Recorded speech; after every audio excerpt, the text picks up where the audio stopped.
Okay, and now we are on to our workout portion of today's Strong at Home. So here we're going to be working for 8 minutes at a steady pace. We're going to work to achieve a rate of perceived exertion of somewhere between 6 and 8 out of 10. Remember, 10 is the hardest, 1 is like nothing at all. So this needs to be somewhere in between a 6 and an 8. Remember, at any point in time in the 8 minutes of work, if you need to rest, take the rest. This is where we might decide we want to get that timer app or use a timer that you might have on your watch or your phone. So in this case, if you're using that timer app, we would just use the standard timer, set it for 8 minutes, press start, you'll hear a 10-second countdown, and it'll time you 8 minutes. So our workout, our 2 movements are thrusters and bird dogs, and our rep scheme is 16. So for the thrusters, I want you to go to a lighter weight. In my case, I'm going to stick with my windshield wiper fluid jug, but I'm just going to use 1. Make sure the lid is on tight. If you're using something like a jug that's got fluid in it, or whatever your item is, if it's a paint can, make sure that lid on the paint can is on tight. We don't need to have paint or windshield wiper flying all over your living room. Okay, so thrusters. Basically what we're doing here, it's like our ground to sky that we did in the warm-up. We're going to start with our weight at our shoulders. We're going to squat, stand up, and press overhead. Squat, stand up, and press overhead. So that's our thruster. 16 of those, followed by 16 bird dog. This is where we're going to get down on our hands and knees, and for some of you who have knee issues, a towel or a pad underneath your knees might be helpful. Make sure it's a thin towel or pad because it may get in the way of your movement of your knee. So our bird dog is when we're down on all fours, and we're thinking about that pointing bird dog, and I'm surprised my dog hasn't run through the video again today.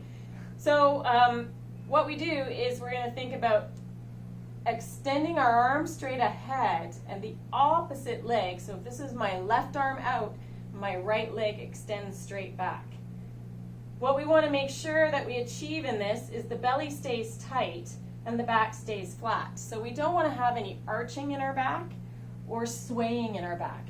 So 2 ways that those commonly happen are when our belly's not tight and we reach high with our arm and leg as opposed to straight out. So the movement does not need to be huge. It's just thinking about elongating straight out. We can come in underneath and touch the knee and hand underneath.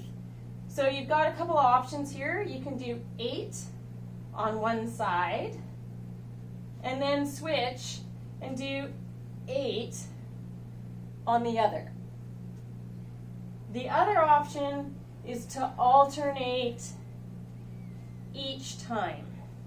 I do suggest for those of you who want to be more challenged that you stick with 8 on one side before you switch to the other side.